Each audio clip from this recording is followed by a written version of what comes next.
Magandang araw mga kaibigan. May ugong-ugong na may mga nagplaplano na mag-file ng impeachment complaint versus sa ating minamahal na Vice President Inday Sara Duterte. Okay? So, ni-research ko tungkol sa bagay nito hanggang may nakakita ko na isang vlog ni vlogcaster Armandin. Yun nga, impeachment. Haharap si VP Sara. Tapos dito, sa Inquirer.net, ito na yung balita, kahapon pala itong balita. Lawmaker threatens VP Sara with impeach rap. Vice President response. Enjoy! Very cool ang ating Vice President. Okay. So, ang lawmaker na ito na nagplaplano na mag-file ng complaint sa ating Vice Presidente ay walang iba kundi ang Alliance of Concerned Teachers Party List Representative Franz Castro. So ano ang basihan niya na mag-file ng impeachment complaint? Dahil daw sa suspicion that the office of the Vice President may have spent 125 million worth of confidential funds in 2022. Ay, nako. Wala ito. Parang nanghuhuli ng isda sa Pacific Ocean. Okay, so background. Ito namang Alliance of Concerned Teachers. Alam na natin, mga makakaliwa ito.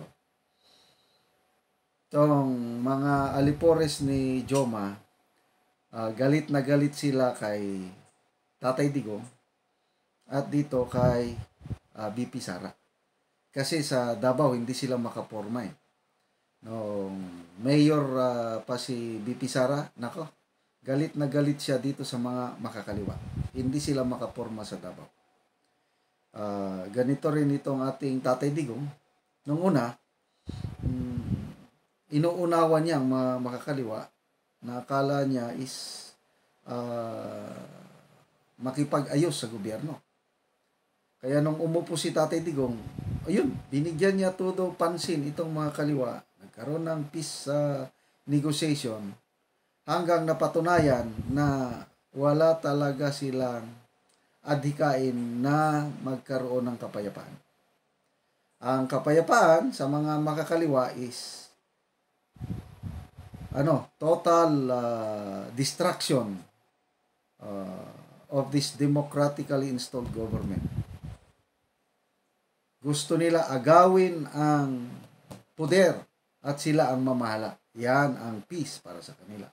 So, understandable itong mga makakaliwa na ayaw nila na mag-prosper ang political career ni VP Inday Sara. Kasi nakikita nila na by 2028, walang makakapigil sa pagpresidente ni VP Sara. Kaya ito, sinisimulan na nila ngayon na sirain ang paglago sa political career ni VP Sara. So, ano sa tingin nyo? Magpa-prosper ba ang alinmang impeachment laban sa Vice Pangulo? I doubt so.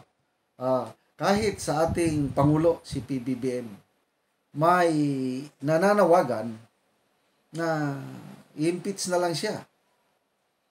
Kaya lang, wala pa akong nakikitang basihan na i-impeach ang Pangulo at ang Vice Pangulo. Kasi overall, maganda yung teamwork nila. May mga programa ng gobyerno na maganda para sa ikabubuti ng taong bayan. Lalo na sa Department of Education, marami akong feedback na natatanggap na maraming educational reforms ni BP Sara na sa katagalan, long term, it will redound. Magre-resulta sa higher quality education sa ating bansa.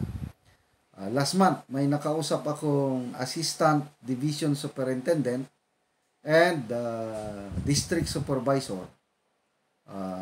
Nagkaroon sila ng convention dito sa Cagayan de Oro. Yun, maganda ang feedback nila kay BP Sara. Kaya, educational development reforms, ayos na ayos ang ating bansa. Ayos na ayos ang ating BP Secretary Inday Sara. Dito rin sa ating overall performance ng PBBM admin, nakikita okay naman. Meron lang mga certain aspects of governance na nahahaluan ng kalukuhan. Again, ulit-ulitin ko, ang pinakamalaking failure ng ating presidente ay itong pagpupumilit niya na hawakan ang DA Secretary even up to now. Dami nang nagrereklamo, even congressmen doon sa budget hearing, sino yun? Congressman Daza, Congressman Manuel, marami pa, na bakit ayaw bitiwan na nagmamahal na lahat ng mga agricultural products, kaliwat kanan ang smuggling, hoarding, wala namang nagagawa ang Pangulo. Bakit ayaw niyang bitawan? Yun ang malaking question mark. But then, kahit may mga ganyan na question mark, to me, okay pa rin. Doing good ang ating gobyerno, presidente man or vice president. Kaya, ito, huwag kayong mag-alala kung rinig kayo ng balita na may impeachment kay BP Sara. Never na mag-prosper pa yan kasi solid ang political base ng ating vice presidente sa mga kongresista at sa mga senador. Okay? Ito, yung napanood ko na vlog ni Vlogcaster Armandin, tinanong niya yun na si First Lady Liza ba at saka si Speaker Romualdez ang posibleng utak sa pinaplanong impeachment raps versus BP Sara. Kayo, sagutin niyo yun. Basta na according to the puting ahas of Maharlika, ang plano daw ng First Lady, itong si Speaker Martin Romualdez ang patatakbuhin na presidente by 2028. By 2034, si Congressman Sandro naman. So, gusto nila tuloy-tuloy na ang pamumuno ng Marcos Araneta Romualdez family sa ating bansa. So kung totoo ito, may possibility na kung sino ang malakas na kalaban ng Marcos Romualdez clan by 2028, simula na nilang trabahuin ngayon. So, ang makakalaban ng Marcos Romualdez ay itong Sara Duterte, I don't know, sinong kapartner. Kaya yung tanong na pwede ba Liza Romualdez ang tunay na utak sa plano na mag-file ng impeachment complaint? Kung ako ang tatanungin nyo, posible. Kaya lang, sa politiko, nothing is certain, ano? So, maghintay lang tayo. Basta ako, hindi ako worried kahit 10 impeachment pa ang i-file nila sa ating BP Inday Sara, hindi yan tatalab. Kaya very cool siya nung tinanong siya ng media, anong response niya sa planong ganito, impeachment, enjoy. Enjoy.